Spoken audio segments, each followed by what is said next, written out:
some of my passwords. I used to have a shirt in high school that said, "Technology must be used to liberate the individual."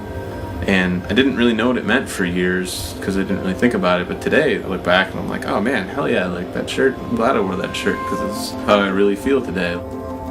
My name is Daniel Ross. Today is May 3rd, 2012. Go through college and watch the internet come and all these different things, and now like Bitcoin, it's just a single technology built on top of the internet, but it's so fascinating because there's so many freaking things you can do with it. And it's also just a big experiment. There's no guarantees with it. We might just all be wasting our time exploring concepts and ideas. It's like at this crossroads of technology and philosophy and politics and everything. And just be a part of it. It's fun. It's crazy though, but it's fun. First question is, what is Bitcoin?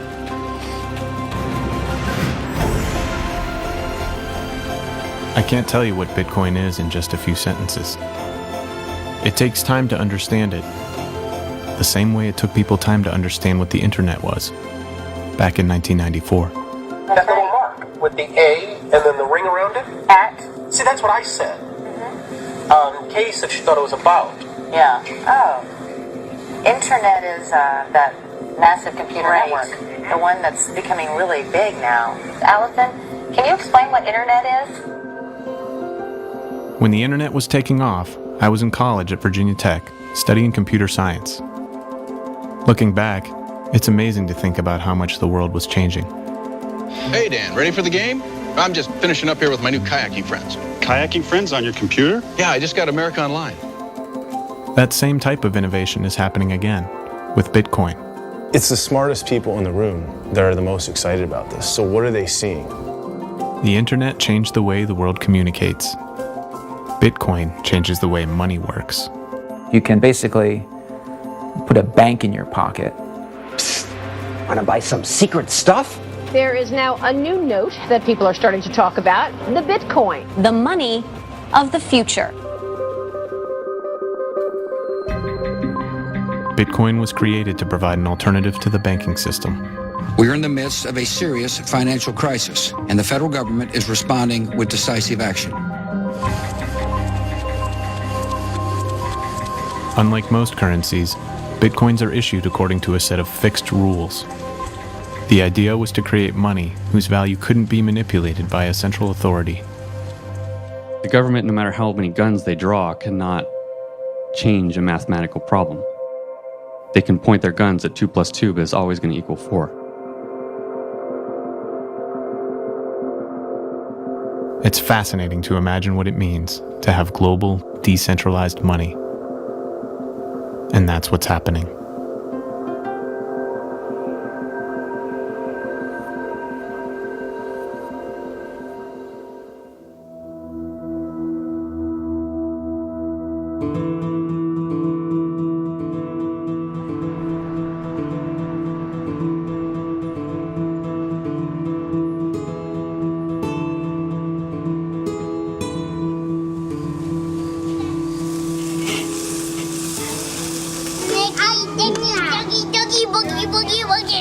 My 5-year-old's birthday. First round of burgers is ready. Second round's going on in a second. First round of burgers is ready. First round. Dan's always been an idea guy. Bitcoin's the perfect combination of how can I change the world and make it better, but how can I also be a nerd?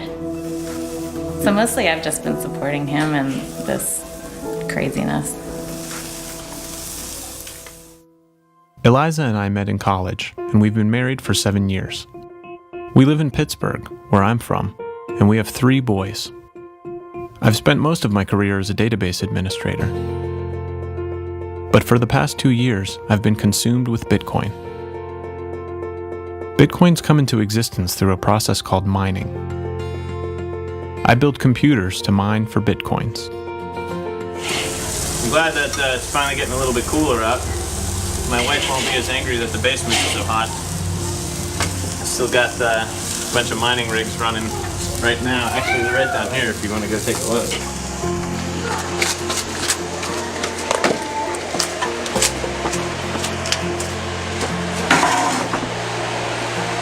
Here they are.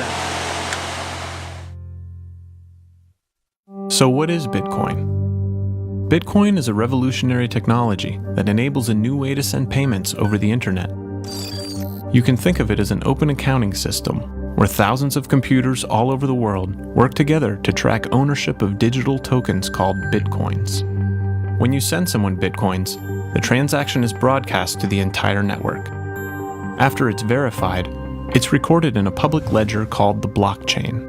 The blockchain contains a record of every Bitcoin transaction that has occurred since the system began, and it's shared and maintained on the network, so everyone keeps the books, so to speak.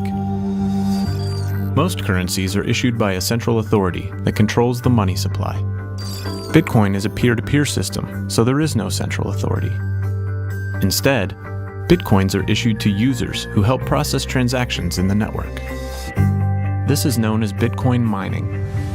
Bitcoin miners are specialized computers that do the work required to verify and record transactions in the blockchain. As a reward for their work, the miners earn Bitcoins, and this is how new Bitcoins are released into circulation. The system is programmed so that only 21 million Bitcoins will ever exist, and as time goes by, the mining reward decreases. The result is a predictable supply that's governed by scarcity, making Bitcoin somewhat like a digital gold. It's the first currency of the internet, and everyone is free to use it. With Bitcoin, you can send any amount of money to anyone, anywhere in the world, as easily as sending an email. My brother Nick is a filmmaker. After hearing me talk about Bitcoin incessantly for months, we decided to start documenting things. Hey, I don't think we'll need the small camera. Can't hurt. No, Bring it. I'd rather just leave it behind. I have so much equipment. Do you mind? Damn, you really cramped it up, huh? Not that bad. What do you mean? Jeez. Dude, they're in there. They're right in the back right there. I was convinced that Bitcoin was going to be huge, and I knew there were a lot of others like me out there. Zip my keys in my pocket so I don't forget them later.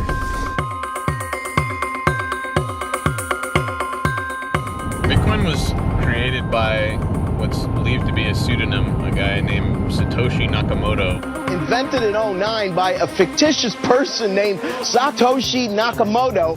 On Halloween 2008, someone using the name Satoshi Nakamoto posted on a cryptography mailing list. I've been working on a new electronic cash system that's fully peer-to-peer with no trusted third party. The post contained a link to a white paper in which Satoshi proposed a new type of payment system for the internet. It described a protocol that used peer-to-peer networking, proof of work, and public key cryptography. For years, computer scientists had been experimenting with these technologies to create digital money. But Satoshi discovered a way to combine them that had never been done before. In doing so, he invented Bitcoin. There are no records of Nakamoto's existence prior to the creation of Bitcoin. On his profile page, he claimed to be a 34-year-old man living in Japan. Although Satoshi Nakamoto is a Japanese name, he wrote in perfect English when communicating online and went through great lengths to keep his identity unknown. Nonetheless, programmers and cryptographers all across the world recognized the brilliance of Satoshi's design and began collaborating with him to further develop Bitcoin. In October of 2009, the first exchange rate was published, listing the value of 1,309 bitcoins at $1. Bitcoins were cheap, and through the following year, they continued to trade for fractions of a cent. In the spring of 2010, a Florida man named Laszlo decided to try using his bitcoins to purchase something. He offered 10,000 bitcoins to anyone who would buy him pizza. A man in London accepted and placed a long-distance phone call, ordering him 2 pizzas from Papa John's. This is generally acknowledged as the first Bitcoin transaction for a tangible good. Bitcoin was gaining momentum, but in order for it to thrive, the coins needed to be more widely accessible. A Tokyo-based exchange named Mt. Gox was the first on the scene to take hold of the marketplace, and trading volume started to pick up. By November 2010, already 4 million bitcoins had been mined, and the exchange price briefly spiked to 50 cents per coin. The market awoke, and Bitcoin was starting to look like it might have real potential as a currency. His name is Julian Assange. Assange and his colleagues collect confidential information and then make it public. The release of 250,000 State Department documents no doubt presents a serious dilemma for this country. Following a massive release of secret U.S. diplomatic cables, donations to WikiLeaks were blocked by Bank of America, Visa, MasterCard, PayPal, and Western Union. An article in PC World suggested that Bitcoin could be used as a workaround to send donations to WikiLeaks. One of Satoshi's last known posts was in response to the article and stated, "It would have been nice to get this attention in any other context. WikiLeaks has kicked the hornet's nest, and the swarm is headed towards us." Shortly after that, Satoshi disappeared from the forums and was never heard from again. 2 months later, the Silk Road Anonymous Marketplace was launched. It functioned as an online black market for drugs and other illicit goods, and used Bitcoin exclusively because it made the money trail nearly impossible to trace. The Silk Road caught the attention of New York Senator Charles Schumer, who was outraged and publicly called for a crackdown on the site. Heroin, opium, cannabis, ecstasy, psychedelics, stimulants. It's unbelievable. Throughout all this, the exchange price continued to climb. By February of 2011, Bitcoin reached parity with the US dollar, sparking an influx of new users and speculators. By June, the price had soared to a peak of $31 before it came crashing down. As the market tanked, the Mt. Gox exchange was hacked, further shaking the confidence of investors and hammering the price all the way down to the $2 range by October. While Bitcoin enthusiasts kept hope, skeptics were quick to share their hindsights and rants on blogs and in news articles. Many thought that the party was over and that Bitcoin was on its way out. I went online and I bought 1 Bitcoin last night. Really? It's the future. I don't know. It didn't feel real. No. Real's gonna change. Just watch. Today I sent a total of 2,700 Bitcoins to Butterfly Labs. I purchased basically a custom designed Bitcoin mining supercomputer. If Bitcoin fails, everything I have is worthless. The Bitcoins I have, the computers, the mining systems, was all a waste of money. But if it succeeds, then it will have been worth it, I think. The Bitcoin economy was a wild west in cyberspace that was very attractive to hackers and scammers. Over the years, tens of thousands of coins had been stolen, and 2012 proved no different. Users had to be careful. If somebody steals your Bitcoins, there are no consumer protections. Sorry, they're gone. You lost your Bitcoins, they're gone, and you're not going to get them back. But after months of stagnation on the exchanges, the Bitcoin price was on the rise again. The price of Bitcoin today is around $7 USD, which has had a nice little bump this week.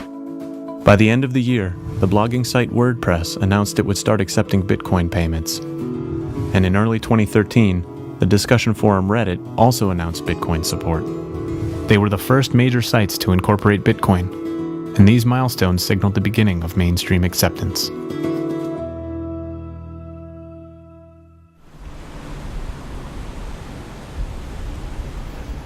Bitcoin is the most subversive technology on the planet. This is a system that is growing around the entire world. So if it works, if this experiment continues to grow, it doesn't just help a few of us in this state or in the country, but it actually helps everyone around the world. As the Bitcoin price hovered around its previous all-time high of $31, I visited a libertarian conference in New Hampshire. It lost 20% and then it gained 20% in 20 minutes. It was silly. Libertarians are among the earliest adopters of Bitcoin. Its nature as a currency that isn't controlled by central banks makes it attractive to this community. Once I was able to kind of grok the basic concept, it was just like, this is the perfect money. This is what a Bitcoin address looks like. Think of this long string of characters as an account number where your Bitcoins are stored. When you send or receive Bitcoins, they are sent to these addresses. The addresses are long and hard to remember, so using a phone to scan a QR code is a fast and easy way to read them. Another good thing to know is that Bitcoins can be broken down to 8 decimal places. This means that you can send fractions of a Bitcoin, so any amount of money can be represented. With Bitcoin, every transaction is public. Everyone can see the amount that's being sent without necessarily knowing the identity of the sender.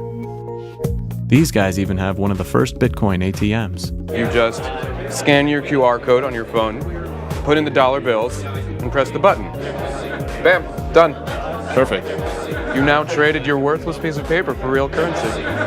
It's like end the Fed. It's like, seriously, you think you're going to end the Fed? You're not going to end the Fed. You're not going to change anything about the Fed. Transcend. Bypass the Fed. Right, yeah. That's what you should do. My concern is how the governments will react. They can't kill or stop Bitcoin, but they could impede it and they could get in the way of its development. A few weeks later, across the ocean, a financial crisis was reaching a breaking point on the island of Cyprus.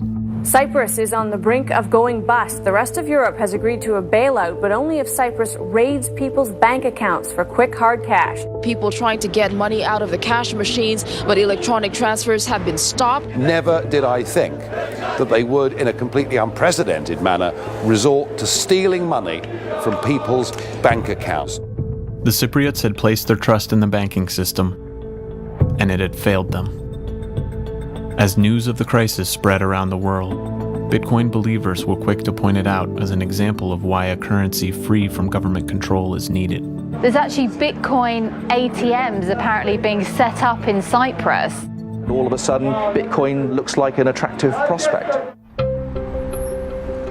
While this was happening in Cyprus, regulators at the U.S. Treasury weighed in on Bitcoin.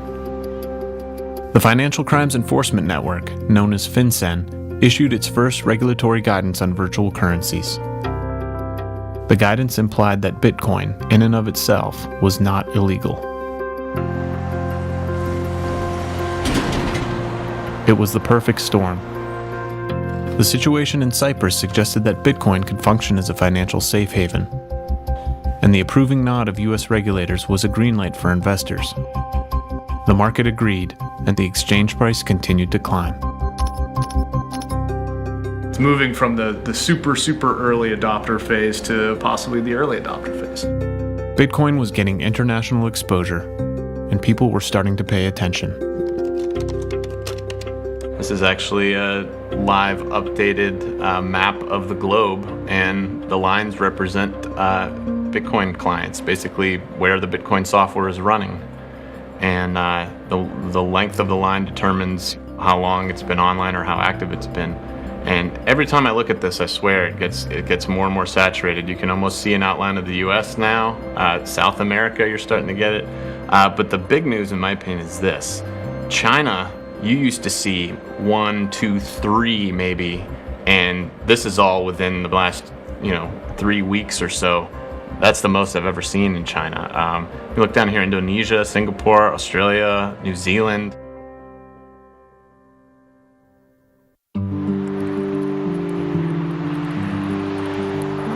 The following week, it snowed in Pittsburgh. I was eagerly awaiting the delivery of 2 Avalon ASICs, state-of-the-art computers with chips specifically designed for mining Bitcoins. Yifu Guo is at the forefront of the new generation of hardware and is the first to bring them to market. Everybody, including myself, has severely underestimated the mining market of how big it is. When Bitcoin began, a standard laptop was powerful enough to mine hundreds of Bitcoins in a matter of days. The technology evolved rapidly over the past couple of years. A lot of people are getting into it. We're still trying to catch up. I was on vacation with my family when the new miners were scheduled to arrive. The price of Bitcoin had rocketed to $77, so I asked some friends to wait at my house to get them running as soon as possible. All right. I hope this is good. I hope it's worthwhile. Oh, definitely. These are new computer parts here. Excellent. Fresh in from China. All right. It's not official till you sign, right? There we go. Yeah, we'll see. Maybe down the road you guys will start accepting Bitcoin one day, I bet. That's cool. It's a matter of time. Yeah. Good luck to you guys. All right. I notified Dan, and he has a little response here.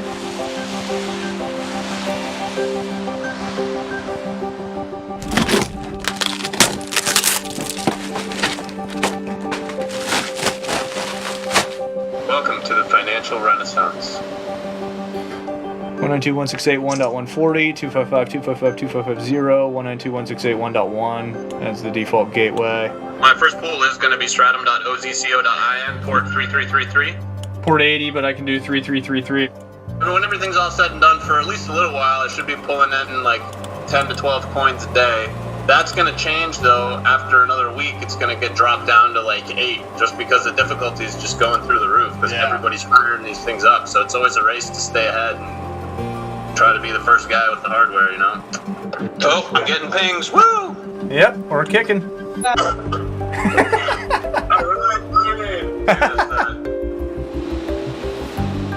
Hey, that looks like Johan. Yeah, I'm going to college because my dad mines Bitcoins. Dad wants Bitcoin.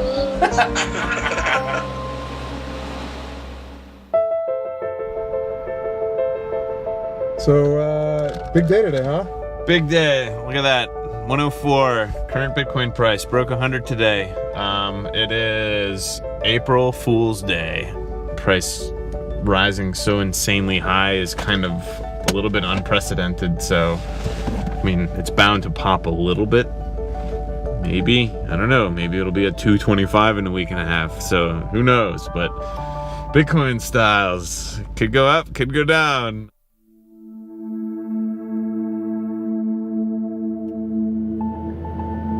As the price passed 100, we took a trip to visit Gavin Andreessen. He is known to have worked closely with Satoshi during Bitcoin's early days.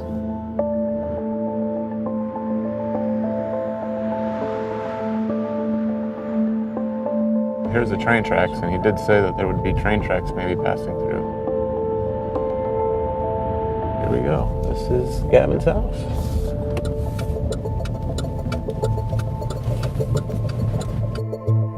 Gavin is one of the last people to communicate with Satoshi before he disappeared. Morning. This is my brother Nick and his wife Ashley. Hi. Nice to meet you. Found the place okay, so Good. we're very excited to be here. Come in. This is my humble house. That's where I work. This is where I live. Beautiful home. Well, thanks. A little higher, please. Right there's great. Got it. How did you first get into Bitcoin? Tell us a little bit of the story of how you got involved. I had been working at UMass as a staff programmer in the Computer Science Department Research Group. My wife's a professor at UMass. I actually quit that job before going on a 6-month sabbatical in Australia. I just happened to read a little blurb online in somebody's blog that mentioned this Bitcoin project, which is an open source attempt to do money. And it caught my interest. I basically just spent a few days, read everything I could about it, looked at the source code, downloaded the source code, thought about it, and I really couldn't convince myself that it would not work. It seemed like Satoshi had thought of everything. Since then, I've just been sucked down the rabbit hole. Bitcoin is open source software. With open source software, the code is publicly available. Anyone can look at it and see how it runs, and they can also contribute their own changes. Programmers like Gavin were able to join Satoshi to work on Bitcoin simply because they were interested. Over time, I think Satoshi learned to trust me. He could see that I didn't make very many stupid mistakes. I never had any personal connection with Satoshi. It was always purely business. And I think that's because he was so worried about people finding out his identity. I don't know why. My last email to him was telling him that I had agreed to go visit the folks at the CIA. So whether that had something to do with him deciding to cut off communication with me entirely, he had been pulling away before then, but the CIA invited me to come talk at the CIA, and I agreed to do that. Knowing it would surely spark conspiracy theories, Gavin posted an announcement on the Bitcoin Talk discussion forum to head off any rumors. I think accepting their invitation and being open about exactly what Bitcoin is will make it less likely they'll see it as a threat. Having taken on the lead developer position since Satoshi's disappearance, Gavin found himself facing an increasing number of responsibilities and public scrutiny. Do your neighbors know that you're kind of at the center of one of the most disruptive technologies? I think they know that I do like this wacky Bitcoin project. I don't think they know quite how big it is yet. Right now, Bitcoin's $1 billion project. When I started, it was this tiny little experiment. And as it gets bigger, the pressure to not screw up just gets bigger and bigger. Two weeks later, the price soared past 150, and some Bitcoiners woke up to find out they were Bitcoin millionaires. 23-year-old Charlie Shrem is the CEO of a company called BitInstant. BitInstant was one of the first startups in the Bitcoin space. In Bitcoin's infancy, people had to jump through several hoops to buy them. One of the only ways was through the Mt. Gox exchange, but this process required transferring money through several intermediaries and could take weeks. Charlie launched BitInstant to streamline this process and to help people buy Bitcoins quickly. Yeah, that's good. Great. That's pretty nice. You go like that? Yeah, you know? Sure. Today, Charlie's being photographed for an article in Business Week. One of the ideas they had was like that you're gonna like throwing stuff up in the air and they're gonna add Bitcoins in later on. Yeah. This Bitcoin thing can actually change the world. But for this thing to succeed, we have to figure out a way to get more money in and out of the ecosystem. Look out the window a bit. Totally, yeah. And you can look, yeah, that's good. That's not show that I'm super stressed out right now and we have thousands of orders that are being processed and I'm bugging out trying to get the new site launched. No, don't look like that. I'm trying not to, but it's really hard.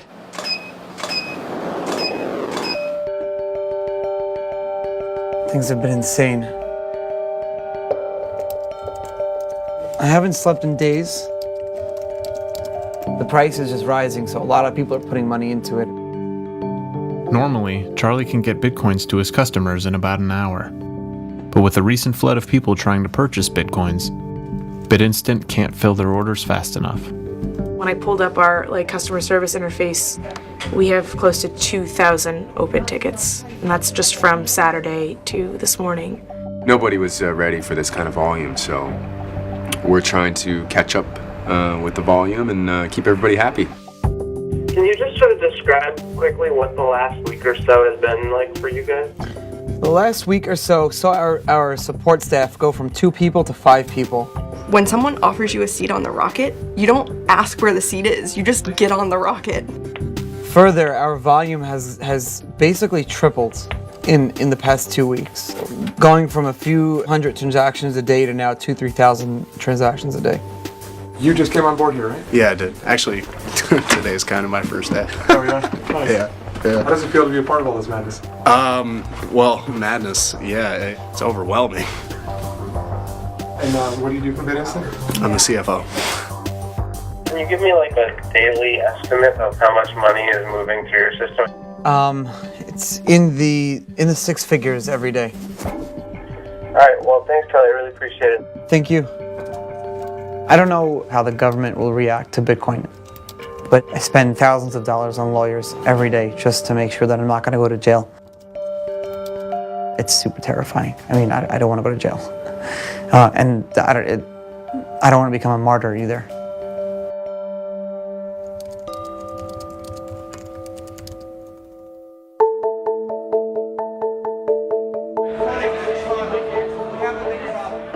Bitcoin was the talk of the town. Charlie was in the limelight and could barely keep up with media requests. Within hours, the price passed $200. With another company, they have access to us.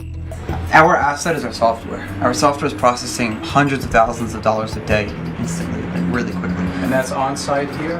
Or just no, this is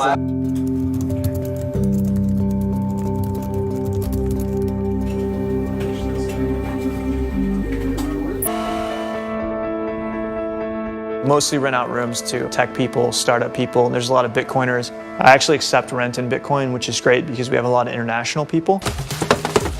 This is a very exciting day. 30 gallons of White Russian and hallway bowling. JC Penney, all the big ones, they come over, they're part of the club.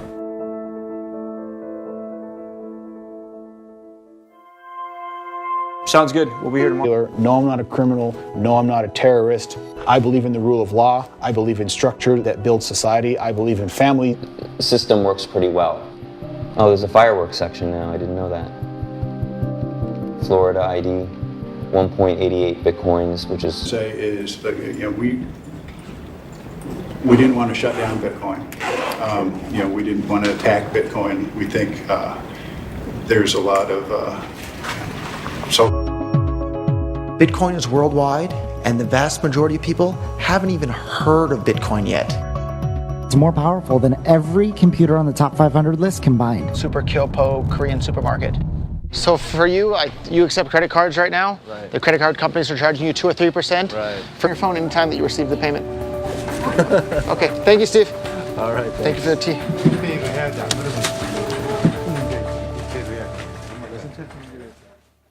Like a crazy commercial establishment. Despite their legal problems, Mt. Gox still handles more volume than any other exchange. Mark is a talented man in one of the world's biggest cities. But maybe he should stick to computer keyboards. Eric Voorhees is the founder and part owner of a hugely popular Bitcoin gambling site called Satoshi Dice. Satoshi Dice is the first of a new breed of provably fair betting games that use Bitcoin. Since all bets are public, anyone can verify the odds and payouts. Outside of the United States, billions of people don't have access to basic banking services. Bitcoin can level the playing field and help bring developing nations into the global economy. Regulations cannot keep pace with the pace of innovation. Explaining Bitcoin to a bank feels like explaining Amazon.com to Barnes & Noble. And is private money. I believe if we want to get some justice back into our society, we should reduce the importance of the banks. Bitcoin is banking without banks.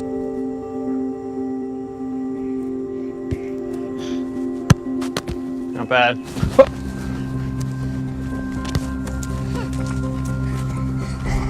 What sucks is the house arrest. I have to pretty much be here all the time, every day. Can't even go outside, unless I'm going to my lawyer's office, which is once or twice a week.